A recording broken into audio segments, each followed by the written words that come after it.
Nous avons vu lorsque la vie divine vient en nous et qu'elle nous gouverne, elle introduit la vision du trône qui est notre destinée. Nous sommes donc appelés à gouverner. Nous comprenons que nous devons y être préparés et toutes les voies de Dieu ont été conçues par lui en vue de parvenir au but. Il est nécessaire de rappeler que Dieu nous discipline parce qu'il nous considère comme des fils. Supporter la discipline, c'est comme des fils que Dieu vous traite. Hébreux 12, 7. Cette discipline est donc nécessaire afin de nous rendre participants à sa sainteté. Dieu nous discipline pour notre bien, afin que nous participions à sa sainteté. Hébreux 12, 10. C'est par la discipline spirituelle sous la main de l'Esprit de Dieu que nous sommes formés pour atteindre la maturité, qui est l'état de fils, pour que nous soyons capables d'accéder au trône. Notre éducation est une chose progressive. Elle se poursuivra durant toute notre vie. C'est pourquoi nous ne devons pas être surpris quand le Seigneur permet des temps difficiles et parfois douloureux, poursuivant un travail intérieur toujours plus profond.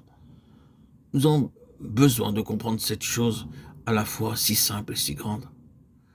Dieu nous sauve pour être tout entier à lui, parce que son dessein ne peut s'accomplir en nous qu'à cette condition. Et le seul mobile qui doit nous gouverner, c'est de satisfaire son cœur.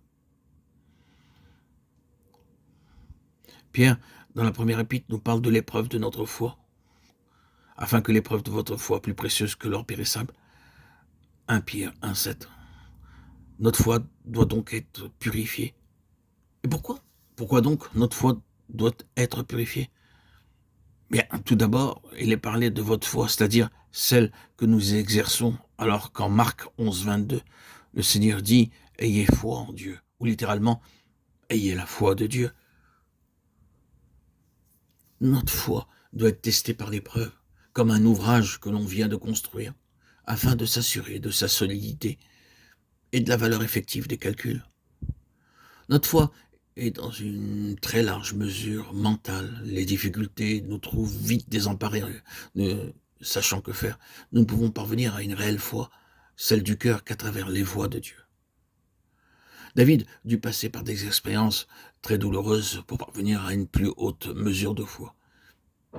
Il dut apprendre à se confier en Dieu, seul, et à crier à lui, à travers ses détresses. La foi toute objective ne résiste pas longtemps dans les difficultés. Tous ceux qui devinrent des hommes de foi furent des solitaires. Ils eurent à apprendre à être seuls avec Dieu, sans aucune aide ni secours. C'est ainsi que la foi de Dieu devient progressivement et uniquement la nôtre quand nous acceptons de passer par les chemins et les voies de Dieu. Ainsi l'épreuve est comme un feu qui élimine les scories. C'est un feu purificateur. C'est ainsi que les valeurs de Christ sont formées en nous. Je tourne constamment les yeux vers l'Éternel, car il fera sortir mes pieds du filet. Psaume 25, 15.